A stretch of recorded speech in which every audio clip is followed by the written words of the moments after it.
Tyre Power gives you the power in their Best Buys on Big Brand sale. Get hot offers on the biggest brands, like buy 3 and get 1 free on a range of Falcon passenger car tyres. Conditions apply. Tyre Power's Best Buys on Big Brand sale is on now. Visit tyrepower.com.au.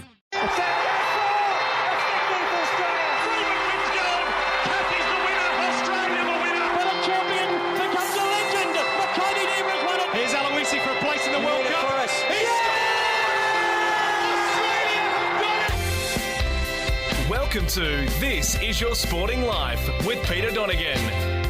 Wonderful to have your company for another edition of This Is Your Sporting Life for Tobin Brothers Funeral, celebrating lives. Today we celebrate the life of a man who's done most things in football as a player, a coach, an administrator in the media.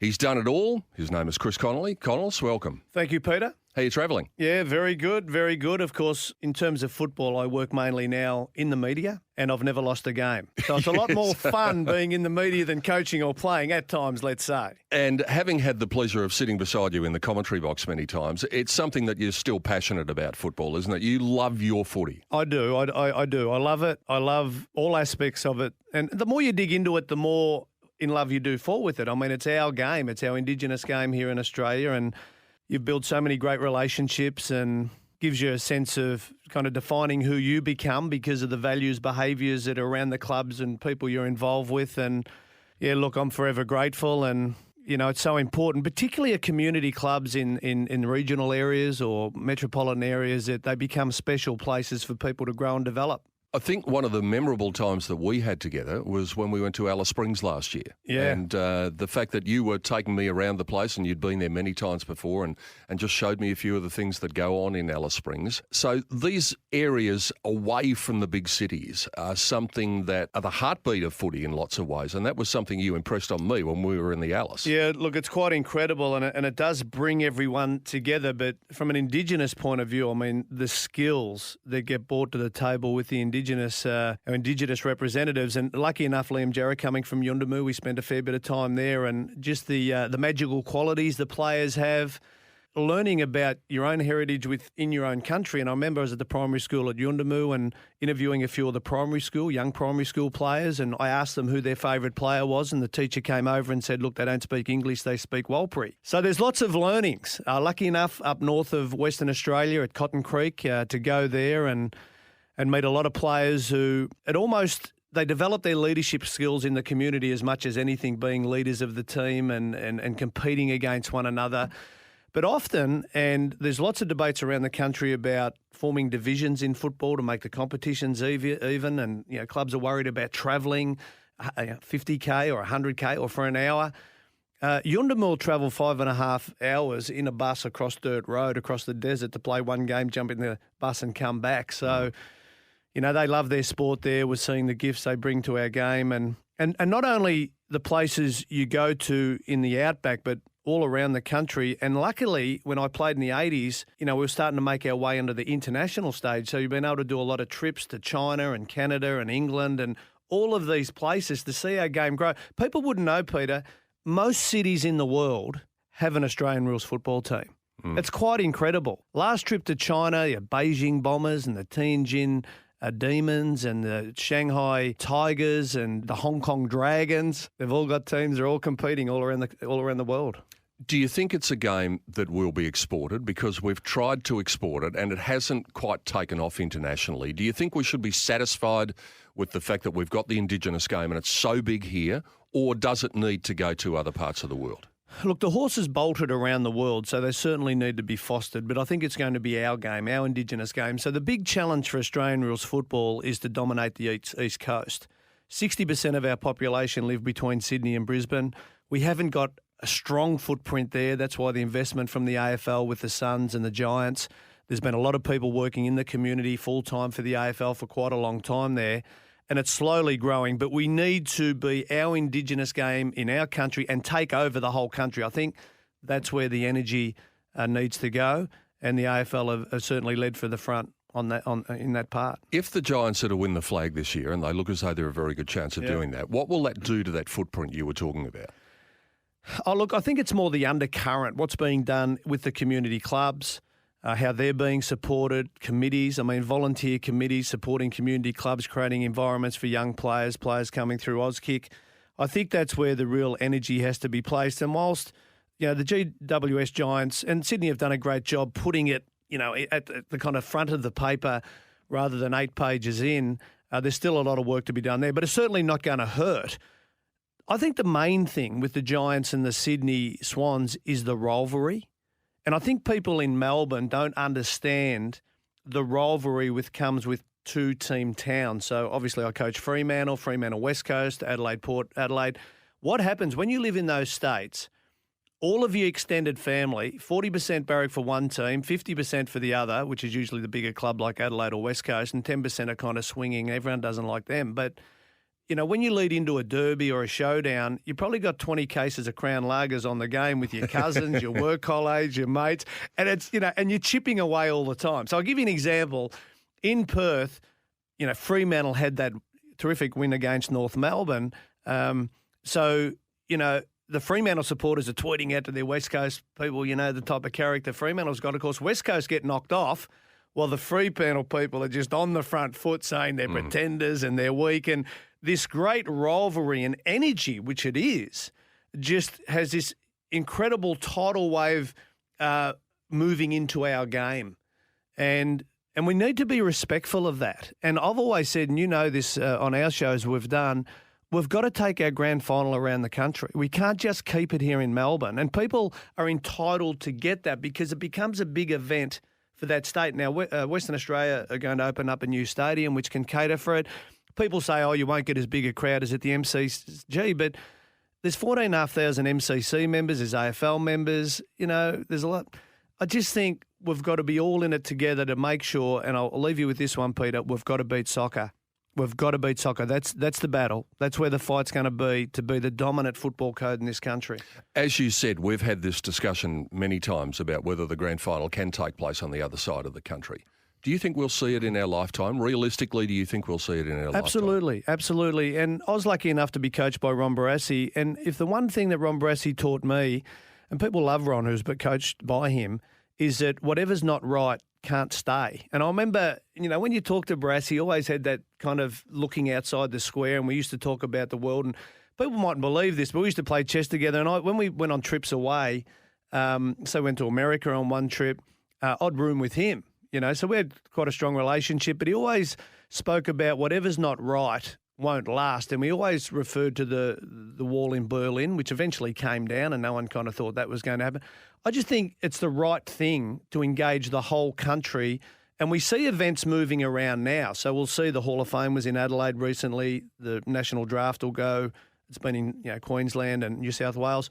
So we are seeing this, but we've got to show that we are truly a national sport and give everyone the opportunity to host the AFL Grand Final, and that will definitely happen in my time. As always, it's been a fascinating conversation about football in general, but when we take a break, I want to come back and find out your football journey that started up there in the Goulburn Valley and took you to Melbourne and then took you to the coach's box at Fremantle. Chris Connolly is my special guest on This Is Your Sporting Life for Tobin Brothers Funerals, celebrating lives every day of the year. You're listening to This Is Your Sporting Life with Peter Donegan.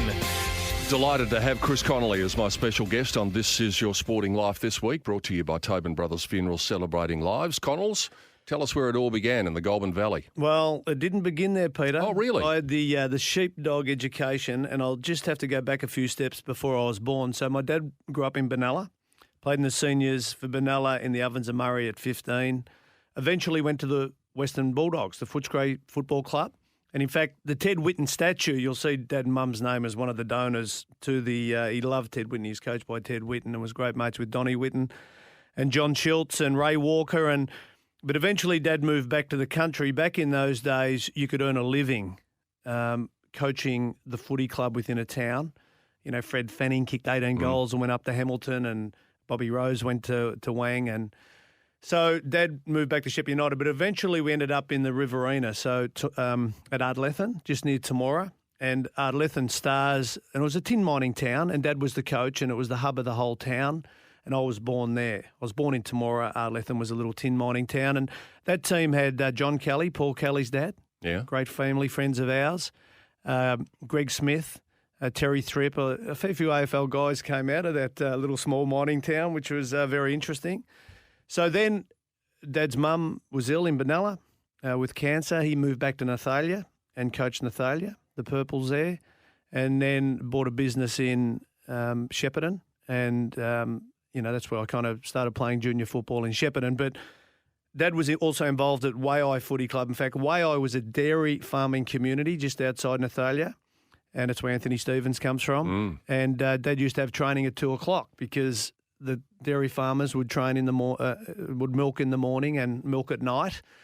And I was always the sheepdog hanging around Dad, if you like. And what Dad also did, he formed 2 junior leagues, one in Nathalia and one in Ardlethan, and used to embrace all the junior players. And so I was lucky enough to always be around good environments with footy clubs and good competitions. Dad had eventually ended up coaching at Shepparton United and becoming president of the club, and then went on to become president of the Golden Valley itself for well over 20 years. And so our family's always been in footy clubs. So it hasn't always been easy in the sense that when we go to clubs, there's that tribal stick together, our footy club, and Shepparton United have an incredible rivalry with Shepparton. It's like, Collingwood Carlton, and there's plenty of those type of the Wang Rovers and Wang. And my sister, who's a life member of the Shepparton United Football Club now as a netballer, which was one of the great innovations in country sport, married the best player in the history of the Shepparton Football Club. And, in fact, their son's representing Vic Country in the under-16s in Queensland at the moment. So that was quite interesting. But then we were zoned to Melbourne, and I'd made my way through the ranks and ended up at Melbourne under Ray Jordan and under Ron Barassi. Now, I want to say something that people don't know, Peter, about Ron Barassi. Ron Barassi came to Melbourne in 1981, won the Wooden Spoon. Weren't much good at all. Was really broke, the Melbourne Football Club, and it just were a struggling club. And he put out a 5-year plan. And he got smashed by everyone in football about how ridiculous this 5-year plan was. Eventually, Ray and Ron moved on after 5 years. In the 7th year, John Northey, who was a wonderful coach, one of the great orators or the best orator I've ever heard, a motivator, he had the team make its way into the preliminary final. And for the next 20 years, Melbourne were in the finals more than anyone, I think, but North Melbourne. And 90% of that team was put together by Ron Barassi and Ray Jordan. So it took 7, not 5 years. He was a laughing stock early and left with tomatoes getting thrown at him. But in the end, he did his job. So why was he pilloried at the time? Because simply that wasn't the way you went in football. It was about instant gratification. You had to win the flag the next year or otherwise questions would be asked. You couldn't put a 5-year plan in place because that was just too long term. Well, no one had ever spoke in those terms. You go back to coaches back in those days, they lasted 2 years. 2 years. Yeah. I mean, if you didn't look like winning the premiership in your second year, you'd get moved on. So I think the Melbourne Football Club at that time had brought some common sense to the whole thing. Even now, if you roll out a 5-year plan, people think you're making excuses. When you look at the reality of it and what makes up a premiership team, it's probably 7 or 9 years, to be honest, to actually win a premiership, and teams get into that world and kind of win 2 or 3 along the way. Anyway, back to you. Yeah. What sort of player were you? Describe yourself as a player and give yourself a mark. I played on the ball. So I'd play on the ball. My strengths were I was pretty aggressive, and I think my kicking and ball handling was pretty good. Could you equate yourself to a player that we see today? Any of the midfielders, that I wasn't quick, and I learned to get a lot fitter. So I wasn't quick, but I could handle the ball and kick the ball okay. So I was that type of player. So there's kind of a lot of those players kind of getting around. Would it overstate things to say someone like Sam Mitchell? Certainly not that good, but similar. Similar mould. Yeah, similar. Play around the ball and I'm forever grateful that I played in the under-19s in a premiership with Ray Jordan. In the grand final the next year, I played a few senior games in 82. Then 3 of the next 4 years, I come fourth in the senior club champion. Yep.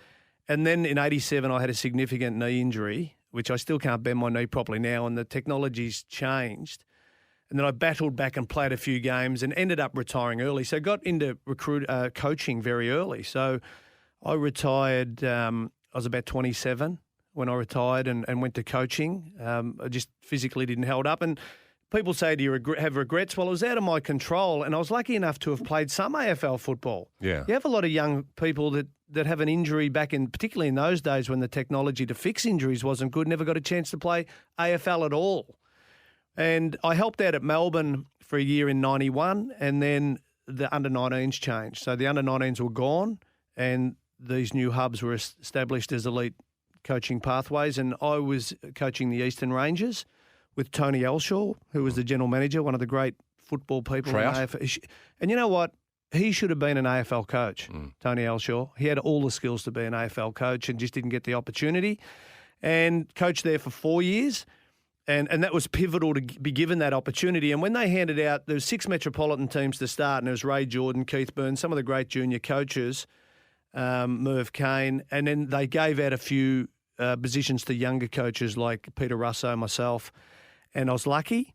And I was there for 4 years, and then I had another stroke of luck because preparation needs to meet opportunity to have success. And I was lucky that Hawthorn had appointed Ken Judge as coach. Peter Swab was involved there, and I was lucky enough to come on and be the reserves coach at Hawthorn.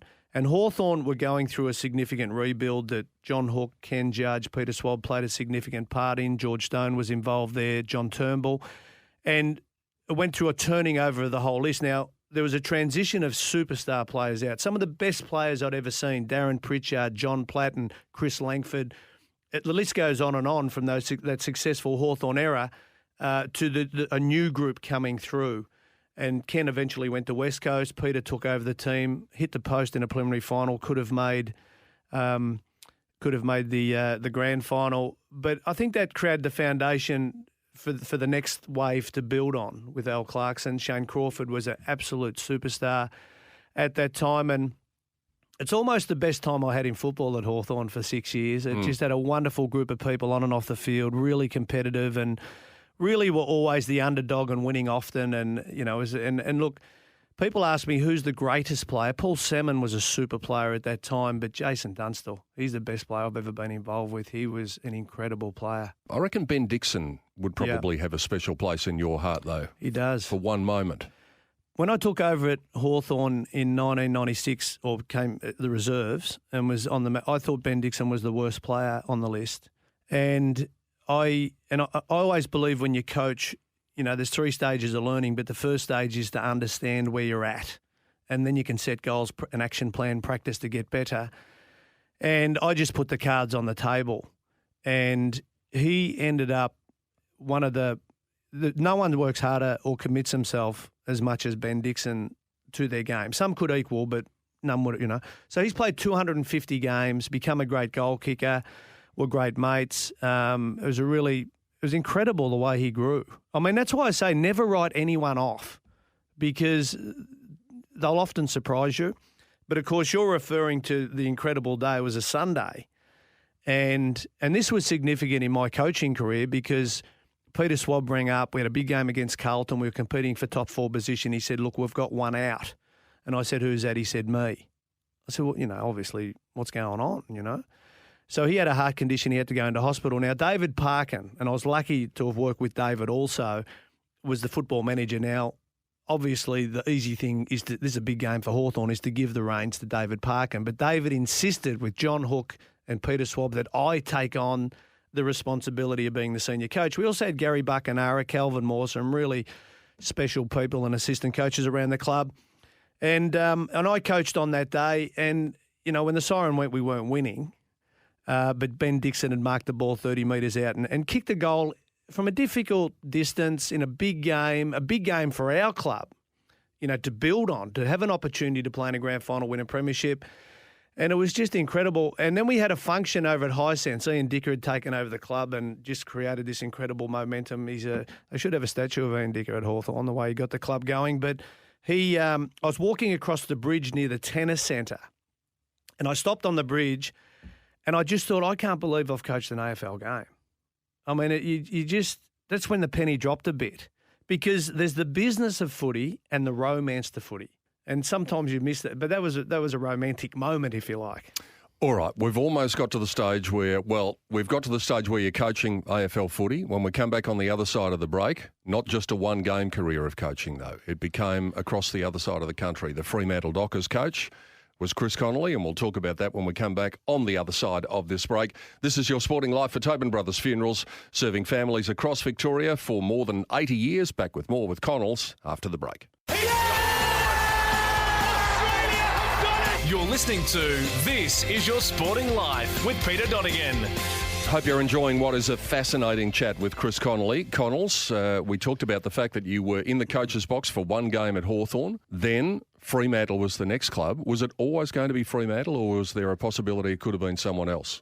Well, I think you've glossed over that I had 100% record, 100% record at Hawthorn. Yes. That's better than Alan Jeans and Al Clarkson and John Kennedy. Of course, what people don't know, when I coached at Hawthorn, the next week we played Fremantle. We got some injuries, but I coached most of that game. But Peter Swab actually signed the book before the game. We lost, so it's on his record, not mine. So I've just let that one out of the bag there, Peter. Okay, but, so you're 50% actually. Yeah, look, Grant Thomas ended up playing a significant part in my coaching career. And the reason for that is that St Kilda were looking for a coach, and they interviewed the A-grade lot. So there's probably 5 or 6 people they interviewed, and they just weren't, look, for whatever reason, they just weren't comfortable with one of those 5 or 6. So then they had the next wave come in, of which I was in, full-time assistant coach. Hawthorn was rebuilding, pretty successful in terms of win-loss. And I had a meeting in the city with the board, and Tomo was running it. He was a footy director. And to cut a long story short, we probably had a bit of a stand-up argument on how the game should be played. And then I've driven home thinking, geez, I stuffed that up. And David Parkin said, make sure you do the interview because you'll learn a lot from it. And I thought, gee, did I learn a lot from it? So I've taken them on. But Tomo rang up the next day and said, look, I think, you could be considered strongly for this position. And then I met him in Brighton. But that weekend, they'd gone to see Malcolm Blight. With a cheque. Well, a cheque ended up as the last play. But Craig Hutchison had rang me up. Hutchie had rang me up and said, look, I think you're going to get this job. Malcolm Blight doesn't want to coach. But I think the blank cheque got him over the line. And I think it might have. But what that did was put me in the lens, if you like, of being considered, because a great club like St Kilda was going to seriously consider me. And then a lot of jobs came up towards the end of 2001. So there was West Coast and there was Fremantle. And I had a little bit of luck in the sense that Neil Craig was offered the West Coast job. So I was interviewed by West Coast and Fremantle. And I'd also previously been interviewed against Tomo for the job at St Kilda, which Tomo had won. And then Neil Craig was offered the job at West Coast. And I was over there at the time, and there was like a tidal wave of angry supporters coming Neil's way. So Neil rang up West Coast and said, look, I just don't think I'm ready to take on the role. And then Woosha got another interview, came into the frame, was appointed coach, and what a great decision that's been for the West Coast Eagles. But at that time, both Neil and Woosha were in for the Fremantle job, so they'd kind of dropped out of that. So there's a little bit of that. There's some other coaches I was up against. I was lucky enough to get the job. Were you viewed with scepticism because you were an outsider? You talked about Woosha getting the West Coast job. Now, he's a favourite son of the club. He's a Western Australian boy. Yeah. He's a South Fremantle boy. Well, he's a Fremantle guy. Yeah, but he's a WA boy, so he's there in that side of the country. He might have got it if he hadn't have got the West Coast job. So were you viewed with scepticism because you came from the other side of the country when you initially took the job over there? Well, Fremantle is pretty hostile at the moment. You'd be viewed with scepticism if you lived around the corner, Peter. So, and the club was $8 million in debt back in 2002. Yeah. So if you crunch that numbers out, it's like 20, 30 million. It's like hand the keys back in stuff. And that had an all-in with the AFL. And it was made clear to me you're a club coach. So my first pre-season prior to Christmas, I actually spent a week travelling around the country areas of Western Australia trying to drum up support. My position was I had a 2-year deal to start my coaching career at Fremantle, and if we don't kind of pay this debt off or start to get some traction in membership and sponsorship, and there's going to be no club to coach, let alone guys like Stephen Ick came over with me. Stephen Ick was the defensive coach, the football manager, the list manager, and the media manager.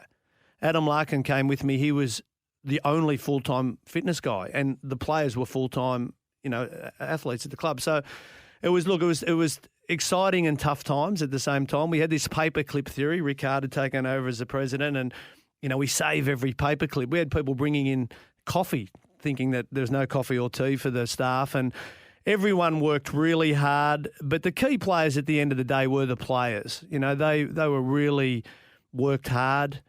We had some strengths and weaknesses as a team, but we started to win and we started to compete. So in my 6 years, we only got beaten by 10 goals twice, just by 10 goals.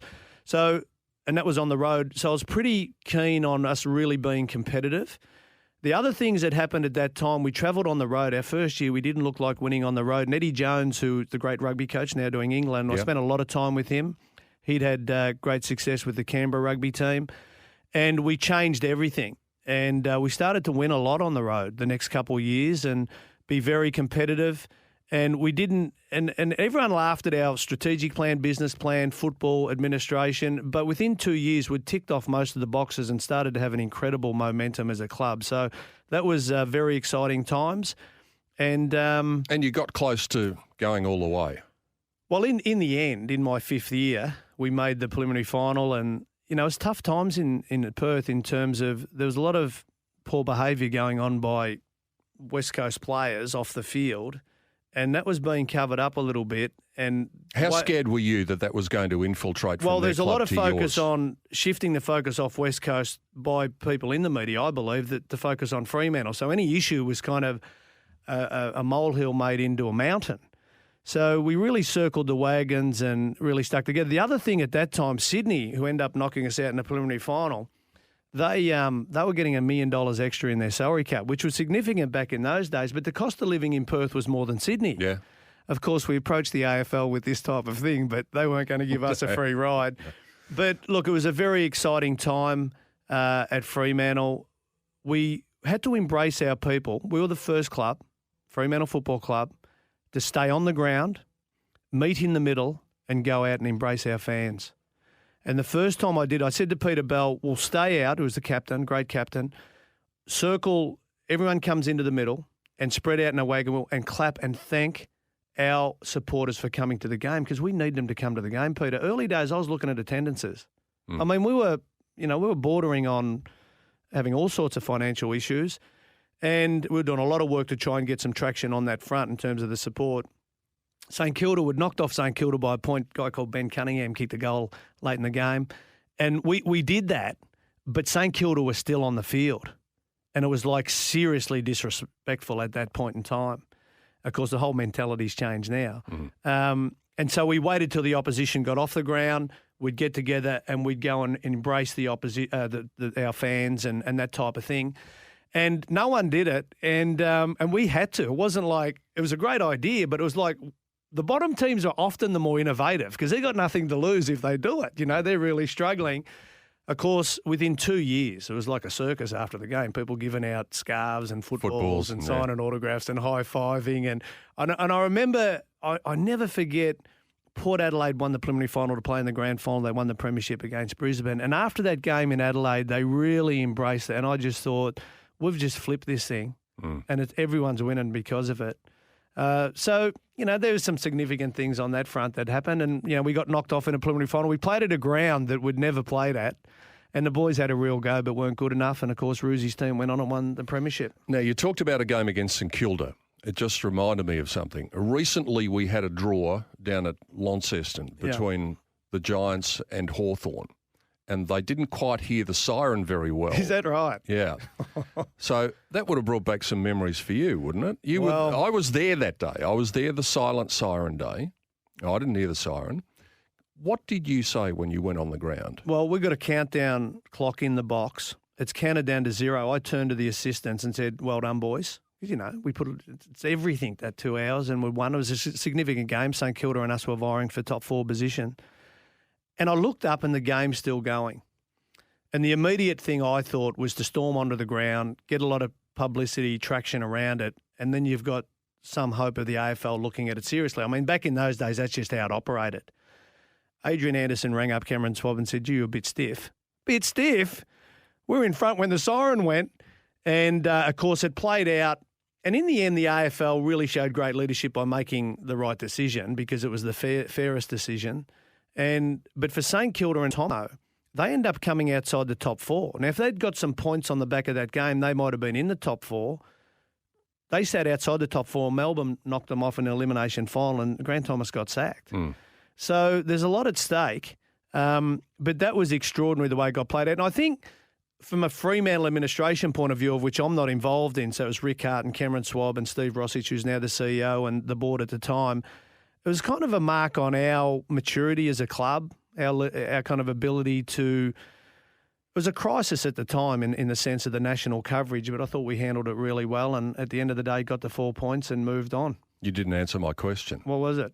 What did you say when you went on the ground? Or more to the point, Lenny Hayes, who's a very gentle, lovely man.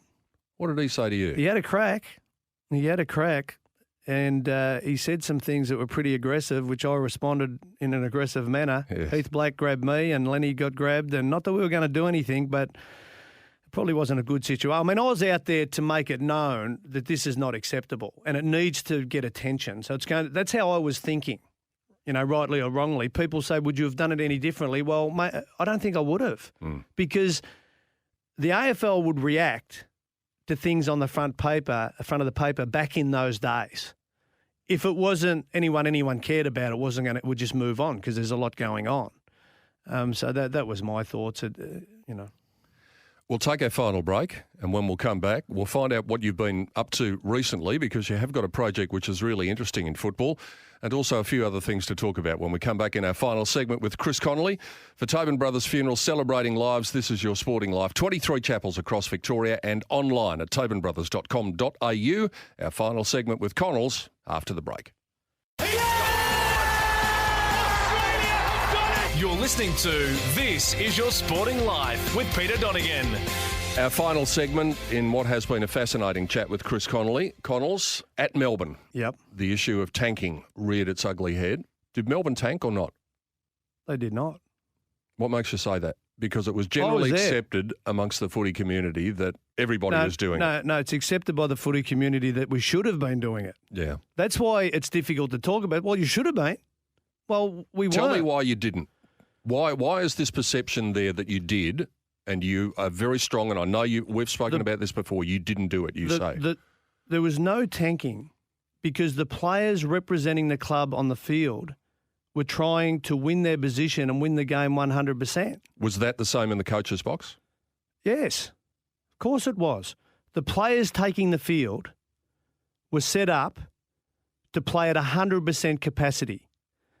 The argument or the greyness comes into it is that as soon as you don't win this year's premiership, you start preparing for the next season. You put players in for operations. The first stage of learning is understanding. There's a great Chinese saying, you hear, you forget, you listen, you learn, you experience, you understand. You start to play young players in different roles. You start to expose them to AFL football. I think Fremantle have put 7 debutants in this year. That's what you do. So in the off-season, they know what they're training to achieve. You have leadership responsibilities. You play players in different positions. For example, if you're trying to play 2 key ruckmen in your team, you've really got to expose the ruckman that doesn't play well forward to forward line structures and systems and all the things that go with it.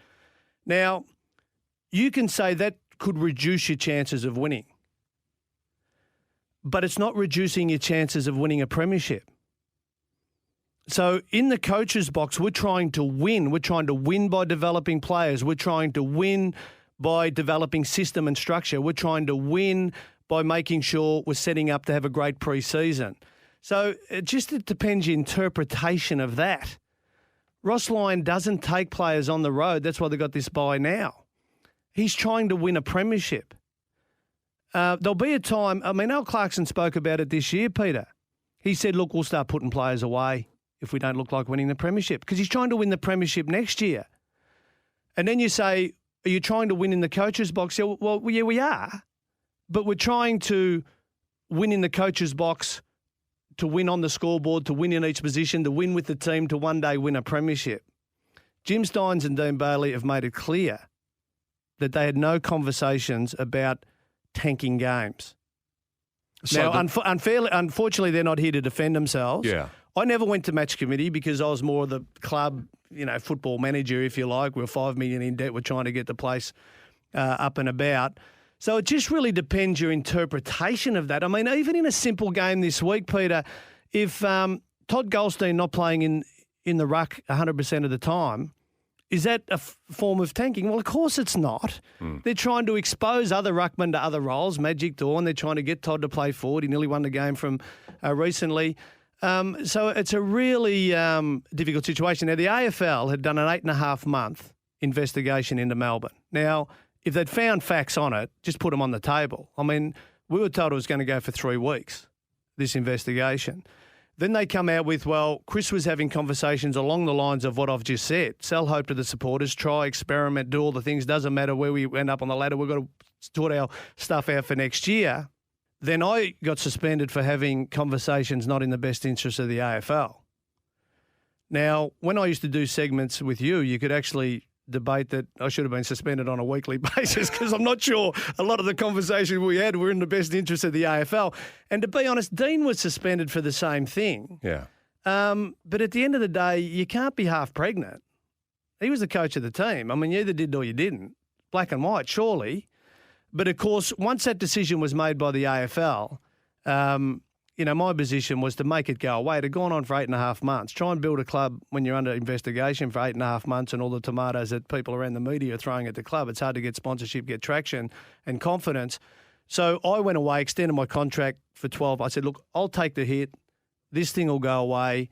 I'll come back, work within the industry and work out the next step. Now, while I was away for the year, Melbourne had disastrous performances on the field. The president went, the CEO went. Peter Jackson came in, I'd come back. I get that Peter Jackson wants to put his own kind of people in place to take the club into the next phase. And, they're the way so it's disappointing in a sense that you didn't get a chance to go back and, finish what you were trying to do at Melbourne. But in the end, I've been lucky on some fronts and unlucky on other fronts, and that's the world of AFL footy. Was it more than disappointing, though, for you, Connells? Did you feel slighted by the fact that they accused you of something which I know that you are 100% passionate about that you did not do? Look, as I said, I move on. I knew about this, that there was going to get landed, that I was suspended for not having conversations in the best interest of the AFL. And I'm thinking, well, how are they going to land that? Because the club was found not guilty of tanking. No administrator, no coach, no player, all clearly stated.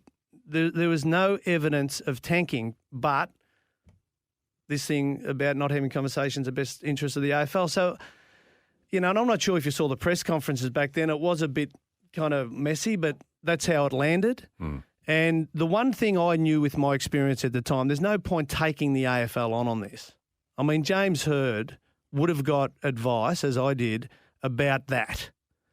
And I think if he had his time again, Peter, he wouldn't take on the AFL. So, look, that's the way it landed. I was away for 12 months, did a lot of travelling, came back involved in AFL football on the media front. All the people, within the AFL just quickly move on and get on with the business of making it a great game, and I've been involved in trying to help that. Last word on this subject. Did you feel like a scapegoat when everyone else was doing exactly the same thing? And yet you were the only one who was set up there as an example of this? Again, it gets back to the definition of what tanking is, and it's not a great word, tanking. It gets back to the definition of, are you trying to set up to win a premiership? Tanking has to be linked into players not trying on the field. That never happened at any time. Are we trying to set up to win a premiership? And then you can analyse every club every year and where they sit on that once they're outside not making the finals or being a chance to win that year's premiership. Now, you're a passionate Collingwood supporter. If Collingwood statistically can't make the finals, you want to see young players exposed to different challenges. You want to, all the guys running around the Collingwood reserves, you want to see them in the seniors. You want to see players be given different roles. Play Pendlebury and Trelaw across half back. Play Grundy up forward. See if he can kick some goals. We'll get another ruckman in. I mean, you want to see experimentation so Collingwood win a premiership the next year. And there's a strong history of that happening, and that's what you're alluding to. Yeah. And I also want to see a team, if you're in the finals and if you can rest half the team without it impacting on your chances of playing finals, I want to see the team do that. And yet they reacted to that a couple of years ago as well. And I get that. Because the perception of it is not great. So that's why I always debate, as you know, and we haven't got time on this segment to talk about divisional football. There's got to be more winning and losing, promoting the Division 1, drop the division. There's got to be more at stake on a week-to-week basis. What we saw last year is the final 8 finished by about round 12, and then we saw teams that were kind of putting players away to get, injuries treated, experimenting with the team, playing teams trying to get percentage, get home ground advantage in finals, and we're seeing 100-point blowouts on a week every weekend, and it wasn't great. So we've got to make sure this year's been exceptional. There's a lot of players in the realm of winning, a lot of teams in the realm of winning, but we've got to make sure that there's a lot to play for in every given year, and players aren't doing coaches aren't doing what you say to put away to win the premiership the next year. The body's not made to play this game. So getting a rest, getting things. How many club players go in for surgery at the end of the season to get little things fixed? They don't become big things. We need to get a full pre-season under our belt. They're the challenges for the game. We're nearly out of time, Connells. In fact, I think we were out of time about half an hour ago, but it's been such a fascinating chat. Tell us what you're doing now. What is it that your involvement in football is these days, apart from the media, of course? Yeah, look, and I had a coffee with Andrew Demetrio when I came back, and he said, look, you've got to stay in it and be a part of it and stay in management. And I don't think the pathways in football for management or coaching are as good as they can be.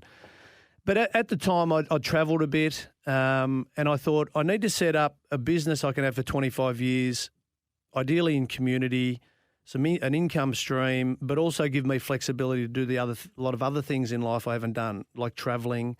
And so I set up a business with some partners, Advanced High Performance, IT, filmmaking, more about education around community clubs, administration, coaching and skills. And that's what we do. We work with a lot of community clubs. At the end of the day, Peter, community clubs are the backbone to our game, and they've got to be looked after.